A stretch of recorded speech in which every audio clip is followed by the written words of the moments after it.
সবচেয়ে সাধারণ কারণ হয় পাইলটের ভুল।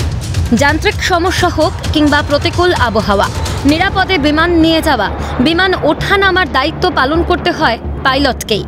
বৃহস্পতিবার দুপুরে আহমেদাবাদ থেকে লন্ডনের উদ্দেশ্যে রওনা দেওয়া AI-171 বিমানের পাইলট সুমিত সাভারওয়ালের ছিল ৮২০০ ঘন্টা বিমান ওড়ানোর অভিজ্ঞতা। কো পাইলট ক্লাইভ কুন্দারের বিমান চালানোর অভিজ্ঞতা ছিল ১১০০ ঘন্টা। দুই পাইলটের সম্মিলিত উড়ানের অভিজ্ঞতা প্রায় ১০,০০০ ঘন্টার কাছাকাছি। তা সত্ত্বেও এড়ানো গেল না বৃহস্পতিবারের আকস্মিক দুর্ঘটনা। দুই দক্ষ ও অভিজ্ঞ পাইলট থাকা সত্ত্বেও কেন দুর্ঘটনা ভাবাচ্ছে সকলকেই। কিভাবে দুর্ঘটনা তা এখনো স্পষ্ট নয়। বিমান দুর্ঘটনার অন্যতম একটা কারণ প্রতিকূল আবহাওয়া। বৃহস্পতিবারের আবহাওয়া নিয়ে ছিল না কোনো সমস্যা। বিমান দুর্ঘটনার অন্যতম আরেকটি প্রধান কারণ বিমানের যান্ত্রিক ত্রুটি। বিমানের ইঞ্জিনে উড়ে আসা পাখির মতো বাইরের শক্তিও যান্ত্রিক ত্রুটির অন্যতম একটি কারণ।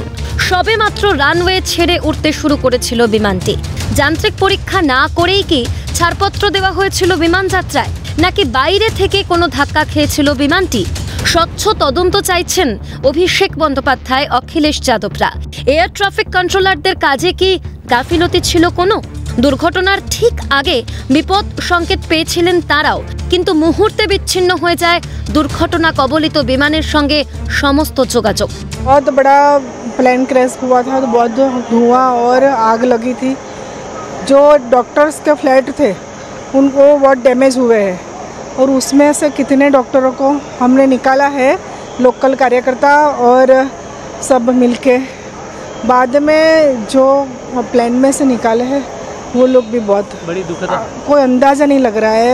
वो पूरा बिल्डिंग है जो डॉक्टर रहते हैं उस बिल्डिंग में, रेजिडेंशियल बिल्डिंग है, उसमें डॉक्टर रहते हैं। जो सिविल नहीं वो सरकारी बना के, हाँ रेजिडेंशियल बिल्डिंग है जो सरकारी बना रखा है।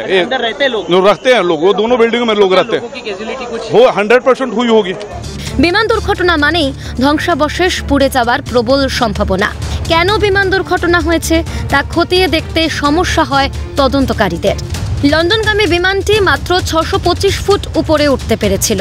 বিমানবন্দরের সামনে ডাক্তারদের হোস্টেলে ভেঙে পড়ে বিমানটি। সঙ্গে সঙ্গে ধরে যায় আগুন। কেন এই দুর্ঘটনা? ভরসা ব্ল্যাক বক্স। শক্তিশালী ধাতু দিয়ে তৈরি হয় ব্ল্যাক বক্স। বিদ্যুৎ ছাড়াই ৩০ দিন কাজ করতে পারে। ১১,০০০ ডিগ্রি সেলসিয়াস তাপমাত্রা সহ্য করতে পারে। বক্সটি কোথাও হারিয়ে গেলে প্রায় ৩০ দিন ধরে ভাইব্রেশনের সঙ্গে জোরে আওয়াজ করে। প্রায় ২ থেকে ৩ কিলোমিটার দূর থেকে এই ভয়েস শনাক্ত করা যায়। সমুদ্রপৃষ্ঠের ১৪,০০০ ফুট গভীরতা থেকেও তরঙ্গ নির্গত করতে পারে ব্ল্যাক বক্স।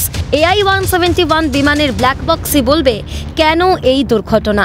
শিউরে ওঠার মতো বিমান দুর্ঘটনা দেখে হতভম্ব অনেকেই। কারণ কি জানার অপেক্ষায় দেশবাসী।